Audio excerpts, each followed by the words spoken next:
I save gold and silver, which are God's money. God's money has been here since the earth was formed. And right. it's silver, gold, and I shifted to Bitcoin.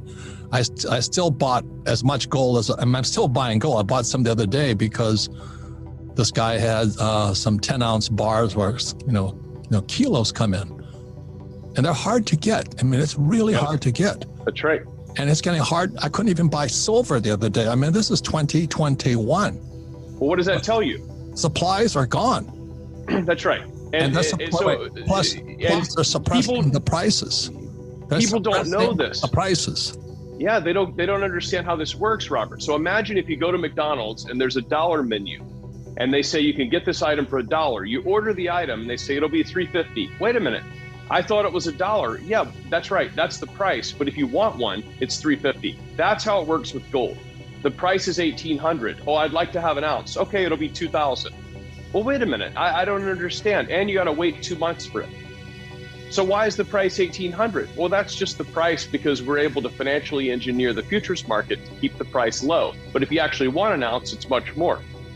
And then there was this huge war between, Robinhood, Reddit against GameStop. And the little guys kind of won, but they got their asses kicked.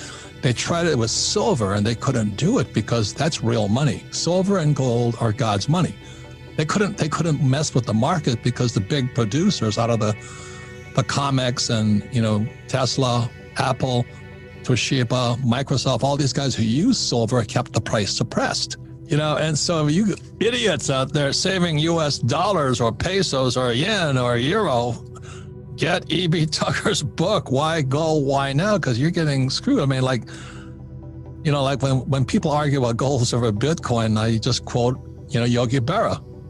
When you come to the fork in the road, take all three. I have all three. And right now I'm high on silver because it's the most suppressed. It's 50% below its all-time high yet. That's how they've manipulated the market. And what I liked about your book, you explain how it's manipulated. So can you give a quick scenarios how they keep the price manipulated?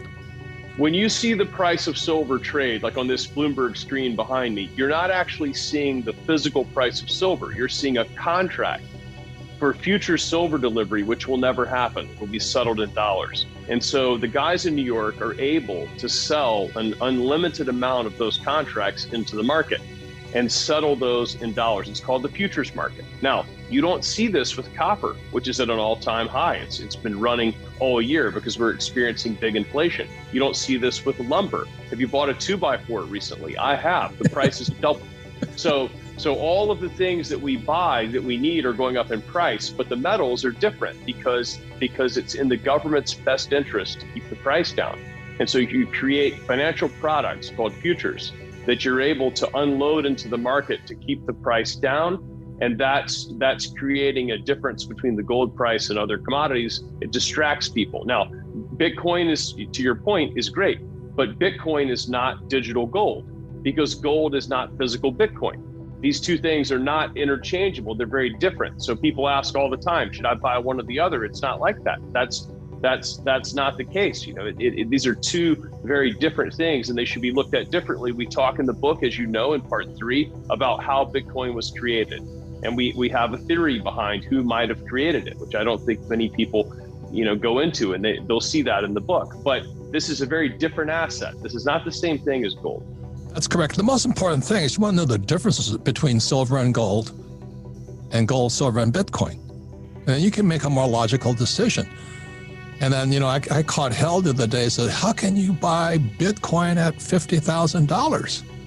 I said, I didn't buy it at $50,000.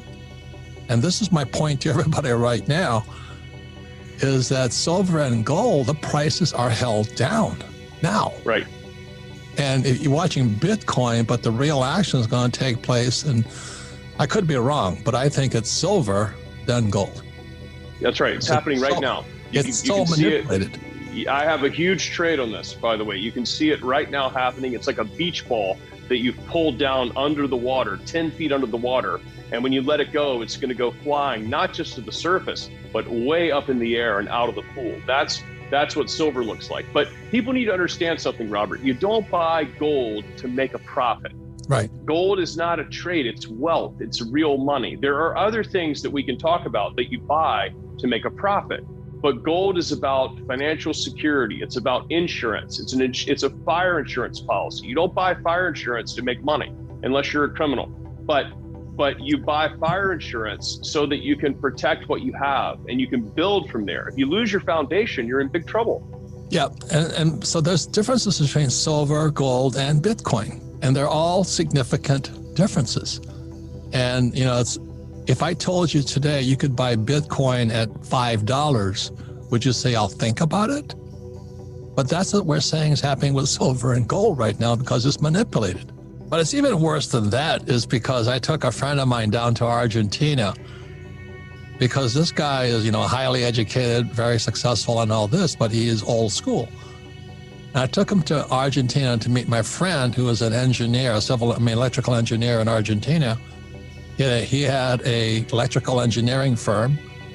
He said he saved US dollars. He had $1 million US in the bank in Argentina. And then one day the bank told him, they said that we took your money. And they said, oh, don't worry, we'll give you $1 million in Argentine peso or whatever they trade in. Yep, peso. That's right. And so I took and he said, do you have any advice? He says, if I had plata or oro, which is gold or silver, and I had outside the country, I would be okay. But because I had everything inside the banking system of Argentina, and worst of all in US dollars, and they exchange it for pesos, I'm trapped. I can't get out of this country because the economy collapsed. So I looked at my friend, he goes, God, this is good. I'm glad you saw this, That was 5 years ago. Well, that's why I'm going back to my friend 5 years ago. And so I just talked to him and said, how much silver did you buy? He goes, I didn't buy any. He says, well, I don't understand it. So that's why I suggest people read your book, Why Gold Right Now, because then you can make a better distinction between silver, gold, and Bitcoin. They're all different. They have strengths and they have weaknesses. There's a lot to understand on this subject because, like I say, gold and silver is God's money. Bitcoin and crypto is people's money. It's outside the system. That's right. And you can do it legally. And I'm laughing right now because Janet Yellen and Powell are on attack against Bitcoin. And Yellen says it's not efficient. I said, well, is printing $1 trillion efficient? And I'm going, are you kidding me? And Powell is now creating a warning against Bitcoin. So they're scared right now because the system is collapsing.